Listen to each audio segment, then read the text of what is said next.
Hello, welcome everyone to Something to Talk About Live. It's Thursday, so here we are. My name is Jamie Henkel. I'm the Learning and Inclusion Manager at PFLAG National. My pronouns are she and her. And just like always, my job is to bring in and introduce Jean Marie Navetta, who's going to lead today's conversation. Hello, Henkel. I have a visual aid for today. A visual aid? I have my Puerto Rican pride flag because we are talking about Hispanic Heritage Month. Wonderful. And I'm so excited. Well, yes, I thought we needed a different visual aid this time around. Different visual aid, that's right. And that's probably from PFLAG's trip to Puerto Rico, isn't it? It actually is. Yeah. It is. Well, I will see you soon, okay? Thank you so much, Jamie. Hey, everybody. My name is Jean Marie Navetta. My pronouns are she and ella. And every single week we get together to talk about something related to LGBTQ equality and inclusion. And the best part is we get to invite friends over to help us out with the discussion. So for those of you who are joining us online today, welcome back again. You can find today's article, which is Hispanic LGBTQ Individuals Encounter Heightened Discrimination. If you visit straightforequality.org/discussion series, where we have the article, which was done by the Center for American Progress by Lindsay Mahowald, which details a new report that CAP has out. They note that Hispanic LGBTQ individuals experience discrimination at a rate 15 percentage points higher than their white LGBTQ counterparts, and that is 46% to 31% respectively. They're also behind when it comes to access to services, basic life needs, like food and shelter, employment levels, educational achievement, all because of the different layers of discrimination that LGBTQ people who are also Hispanic face. I will note that I am using the word Hispanic. That is because that was the language that was used in the research. But I know a lot of us use different words to identify and to talk about the community. But today, to talk about this article, which is really important, I have two incredible guests. So I would like to introduce Bamby Salcedo, who is the president and the CEO of the TransLatin Coalition, and she is an internationally recognized activist and change maker. Welcome, Bamby. I'm so happy you're here. Hi, thank you so much for the opportunity, and greetings to the beautiful and amazing people who are joining us today. Oh, thank you. And I'm also going to bring in Laura Galliano from the PFLAG team. She is our PFLAG Connects manager at PFLAG National. Hey, Laura. Hey there. Really nice to be here. Thank you for the invite.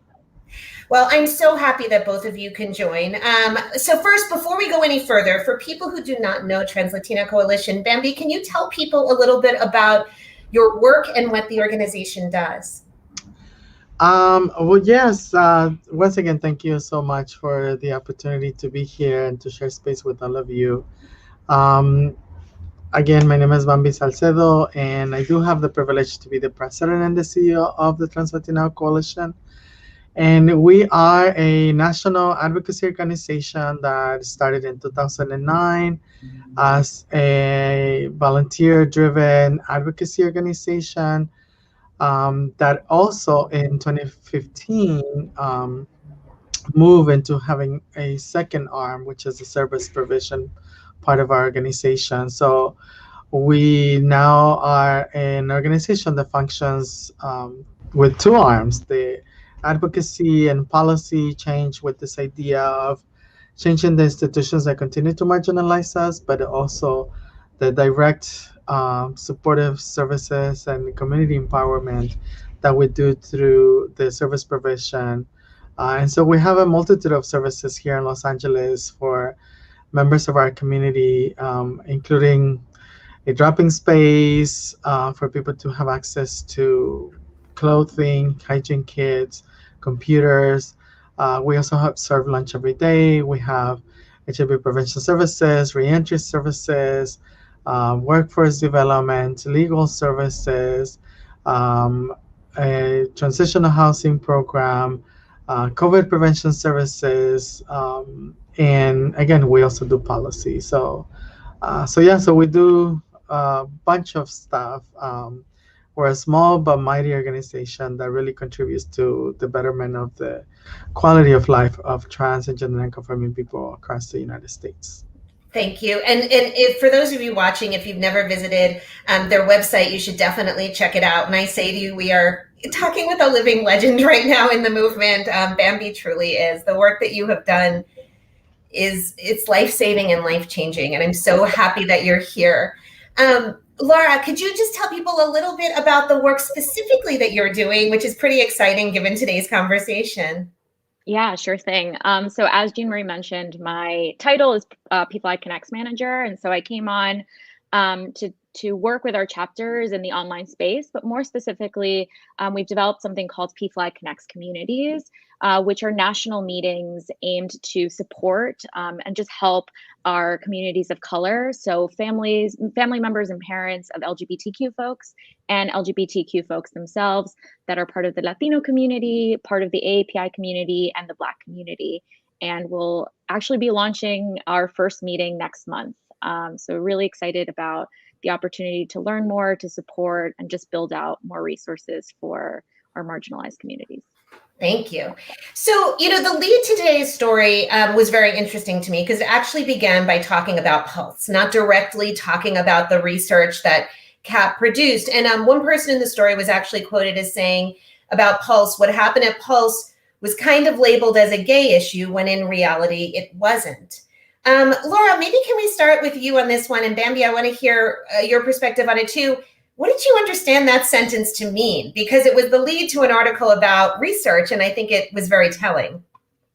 Yeah, and I appreciate this question because I think the rest of the article sort of builds that up and builds the idea that this isn't just a gay issue or an LGBTQ issue. And it's because it's not. It's because it's about intersecting identities and the fact that the victims of the atrocity that happened at Pulse were folks from the Latino community. And so I think some media maybe lost sight of the fact that we were talking about a predominantly Latino community, folks that have intersecting issues with both their identity, with issues of access to resources, right? Folks that are undocumented or may have an undocumented status. So I think it references that, right? The fact that it's not just a gay issue. It wasn't just a hate crime perpetrated against gay folks, but rather it was a hate crime perpetrated against Latino people that are also part of the LGBTQ community. And Bamby, when you hear that, and as you think back to how Pulse was covered when it happened, it really did focus around particularly gay, but certainly the conversation went a little bit broader to LGBTQ. But do you feel that the Latino identity of so many of the victims was discussed enough? Or do you think that some of that intersecting issue conversation got lost when we were responding to Pulse? Well, I think first I want to obviously, honor and give love to those individuals and their families who perish, right? But also those who were able to survive, right? Which obviously leads to, additional trauma, right? That we have experienced even previous to that. And so I just want to make sure that we honor and we acknowledge those beautiful and amazing people who, are resilient and continue to be pushing for change. So, I think, we have to really understand what needs to happen in order for the media to really cover issues that impact our communities in a way that is ethical and moral and inclusive and really understanding, right? I think unfortunately, we have a culture, even within the media, right, which is an element that influences the way we think and the way we function in our society, right? And so the media, continues to be really, well, for the lack of a better word, I'm gonna say messed up, right? Because they use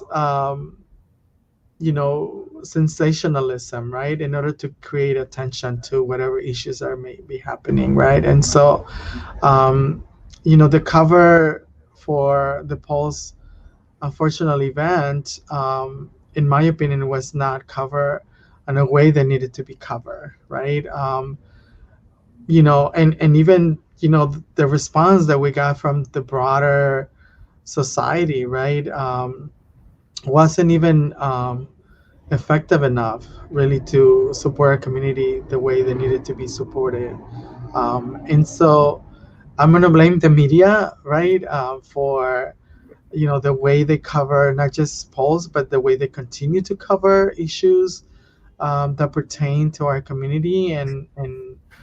I think we need to be able to see our humanity, right, and really see, the importance and the responsibility really that the media has to deliver the not just accurate but sensitive and compassionate messages to our broader society so that they are able to understand who we are as people, right? Because we continue to be portrayed as you know I guess I'm just gonna say scumbags, right? Sexual deviants, even thinking that we should not be in places, for instance, like Paul's nightclub, right? Because it's a place that it's not good for us, when in fact it's actually a place where, a community is built, right?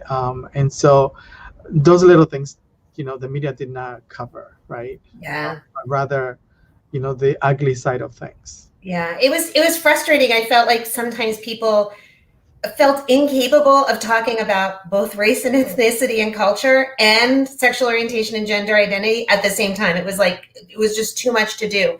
So the article eventually gets into a number of issues that, again, the language used in that is Hispanic, but I would prefer Latino. It references a lot of issues that people face, whether it's housing insecurity, job insecurity, food insecurity, challenges and barriers to educational attainment.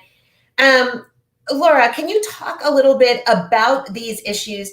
And what I want to get into is, do people really understand the complexity of them, in your opinion? Because we are talking about different layers of identity for different people and how we're seen, where we're coming from. Or can you talk about what some of those issues look like and how you see it playing out as we talk about a larger lens? Yeah, sure thing. I think that the article only sort of scratches the surface in a lot of ways, and I think that that is usually done when you have stats, when you have very a very clinical way of looking at people's experiences. I think anecdotally we know that intersecting issues affect every part and parcel of someone's life. I mean, and I think that a lot of people don't get it just because they are privileged enough to not understand it. I mean, to a certain extent, I am, right? I have the privilege of, in a lot of spaces, passing as white, right? I have the privilege in a lot of spaces to use my voice and my education to get ahead. I also am not undocumented. I am a US citizen, which grants me a lot of opportunity in this country. And frankly, I think that privilege and that opportunity ends up with me losing sight of the things that people have to struggle with every day, right? The article references difficulties in terms of educational attainment, difficulties in job security or underemployment, food insecurity. And those are all things that we need to consider when we also talk about the LGBTQ community, because within the LGBTQ community, there's more to your experiences and your ability to get ahead than like your self-actualization. I always think about this in terms of Maslow's hierarchy of needs, right? Because at the bare minimum, we have these physiological needs. And I think with folks that don't have access to resources, they're at that level, right? They need these resources in order to survive. And so mental health, all of the other things that come into play get sort of put to the back burner, and that's important for me also to keep in mind and have in as part of this discussion, because it's not talked about in the article. And so I think there's another layer of things that folks don't understand. Like, yes, all these stats are true, all these stats are real, but there's another layer. There's like, how does the fact that you don't have these resources and you don't have access to these things affect your emotional health, affect your ability to relate to other people, affect your ability to like walk in a room and feel comfortable. Yeah, I think that's all. Thank you. And Bamby, the article sort of talks about LGBTQ as a group. It doesn't really break out people's experiences. And we know from research and just from paying attention that for trans and non-binary identified Latinas, this can be even more difficult. And I think a lot of people don't understand some of those issues that people are facing. Can you talk about the kind of challenges that you are seeing from the people who your organization is working to support? Yeah, I mean, I think that's one of the things that unfortunately, researchers fail to understand, right? And oftentimes, we lump the LGBTQ community, and thinking that we're actually talking of the experiences of trans people. And we know that our experiences are very different, right? And so, when we talk about, Latinx people, even within the LGBTQ community, trans people continue to be the ones that, are at the bottom of the bottom of the totem pole, right? I think, as Latinx people, it's different when, we come out as gay, for instance, than when we come out as trans, right? Most trans women specifically who I know, and even, other trans masculine and even gender non-conforming people, when we come out to our friends or parents, we're usually excluded, right? And so some of the issues, that we experience with that is obviously homelessness and a bunch of other things that come with that, right? Especially like if we're immigrants, for instance, right? Like there's another set of layers of things, right? The acculturation that needs to happen, the language barriers, the inability, right, to have access to the basic things that, many of us take for granted, right? Like employment and housing and all of those things, right? That are highlighted in this report, but or in this article.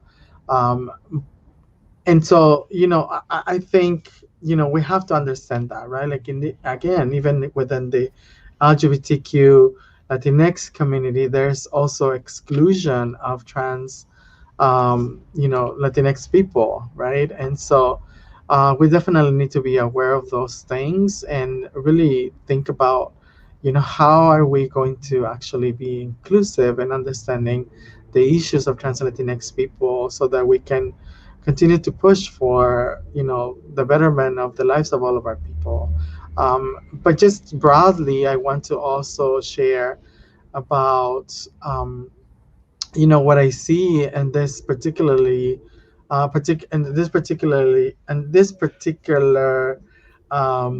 article, right? And that is also often the researchers do not consider, right? Like, what are the things that bring joy to people, right? What is the resiliency of people, right? Like, how do we, I think Laura talked a little bit about this, but, despite all of this multiplicity of challenges, right? Like, how do we overcome those things, right? And how do we find community? How do we, support one another? And certainly the TransLatin Coalition has been a beacon of that, right? Like a beacon of hope for our community, for the people who we work for and who we work with, to ensure that, we continue to empower ourselves, but also that we continue to receive the services that we deserve, right? And how do we all contribute for all of us to get to a better quality of life, right?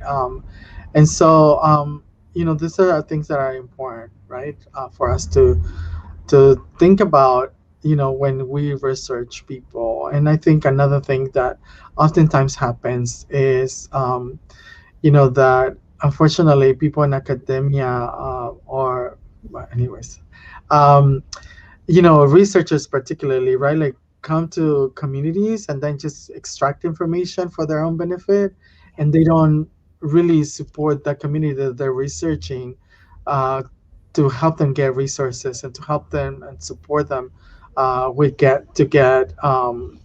people need, right? I mean, providing a gift card or something like that is not necessarily sustainable to people, right? And so, like, I think researchers also have a responsibility to thinking on ways how do we are going to support this community who we are extracting information and who are benefiting from, to support them in the long run, right? Absolutely. And not just exploit people. Yeah, absolutely. But you mentioned something that I do want to talk about, because I think it's so important, because often we go into these conversations and they're all about what's wrong. They're all about the bad things that we have to deal with. I know that one of my personal points of frustration, I'll be talking to people, and I always want to remind people, when you look at what religious people support, marriage equality, for example, Latino Catholics overwhelmingly do. And yet we don't talk about these things. All we talk about are the examples of where things haven't gone right. And I think it puts a very bad light on many families. So Laura, I would love if you could talk a little bit about some of those good signs that we are seeing, the resiliency, the progress, about the project that you're working on and what that's bringing, because I think we need to elevate those examples too. Yeah, definitely. I mean, I would be remiss if I didn't talk a little bit about the PFLAG chapter network. I think what I've seen in some of our chapters is that resiliency, that ability to, take their chapter meetings and form a new one with the Latino community in mind, right? I've seen so many chapters take advantage of the fact that they are in areas that serve the Latino community and say, okay, how are we intentional about this? How are we going to move forward and support the folks at every level? And so, I'm excited also for PFLAG Connects communities, because it builds on that work and seeks to expand it by having spaces for, again, family members, parents, and folks from the LGBTQ plus community to just talk, to relate to one another, to talk about the things that are great, that are bad, that everything in between, all of the things that are discussed in the article and beyond. And I'll just plug that the first Latino meeting is on October 7th. And I think I will get these time zones right, but it's 9 p.m. Eastern, 8 p.m. Central, and 6 p.m. Pacific. You totally got it. That is it. Love that. And I also just want to say that when we talk about resiliency and like the signs of good, I also want to say that we should look outwardly too. I think not just in the US, but in our Latino Americana countries, there's really great good that's happening. I can speak for mi patria, like my country, Colombia. I see rising voices in the Afro-Colombiana community, specifically from TransLatinas. And I see voices that I would not have seen 15, 20 years ago, because of the access to media, because of just the steps that the LGBTQ community has taken in order to allow these voices to be heard, and for people to say, yeah, this is a space for everyone to thrive and everyone to succeed, not just the few. So I think it's really important also to just pay attention internationally to what's happening, and the way that it dictates a lot of the things we see in our own backyard. I would be remiss if I didn't give a shout out to Waves Ahead in Puerto Rico, who's doing such good work too. I'm so proud of them. Bamby, can you talk a little bit about that resiliency a bit more? Because I know I've been to events for a TransLatin Coalition at different things, and some of what I see there and some of what I've seen, it's breathtaking, because when you hear what so many of the people have had to overcome, and then to see what they are producing, how they have joined together, I feel like I wish people could see more of that, because often our focus is so much on the tragedy, on the challenges, and yet it is amazing to see what many of these women are doing. So could you talk a little bit about the role of resiliency in the community? Yeah, I think, we as people, have sort of been conditioned to survive, right? And but I think we also as a community and also as a movement have moved from surviving into thinking of ways of thriving, right? And so what we have learned is that, even through the exclusion that we have experienced, even within the broader LGBTQ movement, right? Our trans people have been able to, learn to organize and strategize and, and create really ways for us to, to continue to claim our space in our society, right? Despite the fact that, there have been multiple attempts to erase our existence, right? Historically. And so, obviously, things have changed, from when I started my transition when I was 19 as to now, right? Now that I'm 52, right? And but we have been able to, create those spaces and strategize, right? Particularly in the last 5 years, you know, you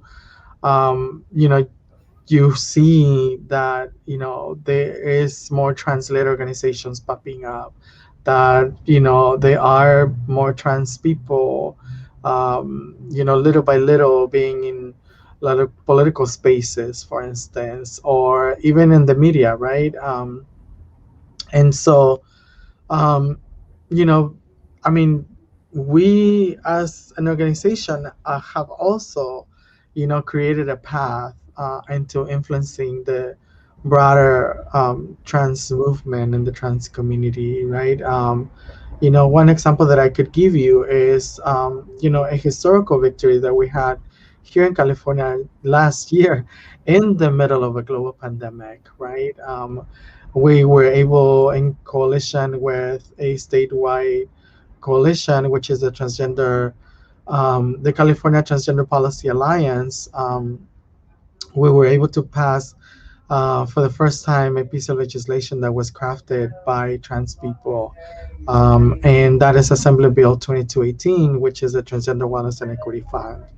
And then this year, we were able to advocate to ensure that $13 million were allocated specifically for healthcare services for trans people in the state of California. And so, the idea is that, we take this model to other states and that there's actual and intentional allocation of resources for our community, right?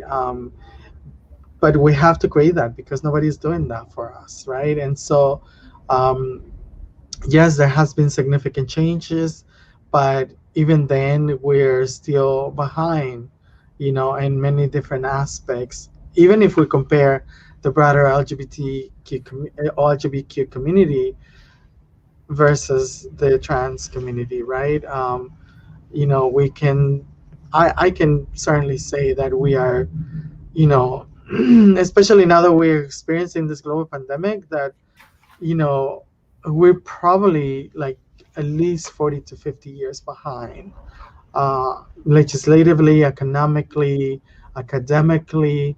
And so, there's a lot of work that needs to happen in all of those areas for us to be at a better place. Nonetheless, we're getting to places slowly but surely. But that this has been obviously a direct result of us understanding what needs to happen, organizing, mobilizing, strategizing, and really creating those spaces for all of us. I have to say, as you were talking about here in California, the legislation and the funding, it's exciting to think about, but you're right, it's coming much later than it should have. And it should have all been happening as one big community, but it's because of organizations like yours that it's changing, that you're forcing the issue, that you're making people pay attention to it. We are almost out of time. I just want to make sure, we've been running the URL for Bamby's organization along the bottom. Laura, just if people are interested in communities, where should they go to find out more? Yeah, so go to pflag.org/pflagconnects/communities. Excellent, excellent. Bamby, Laura, thank you so much for being here today. I'm so grateful to you for everything that you are doing. Thank you for your work, and thank you so much for joining us. Thank you so much for the opportunity, and shout out to the beautiful people who are watching. Thank you.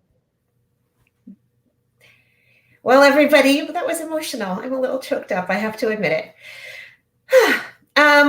We will be back again next week with another conversation. We are talking about Bye Week next week. So it is going to be a fantastic show. You definitely want to be with us. We close the same way every single week, reminding you to laugh hard, or to run fast, laugh hard, and most of all, be kind. And actually, most of all, please, if you have not done so yet, get yourself vaccinated. Wear a mask when you need to. Do the right thing. We all want to be together again sometime soon. My name is Jean Marie Nevada. If you need any help, please visit pflag.org. Otherwise, we will see you again next week at Something to Talk About Live. Bye, everybody.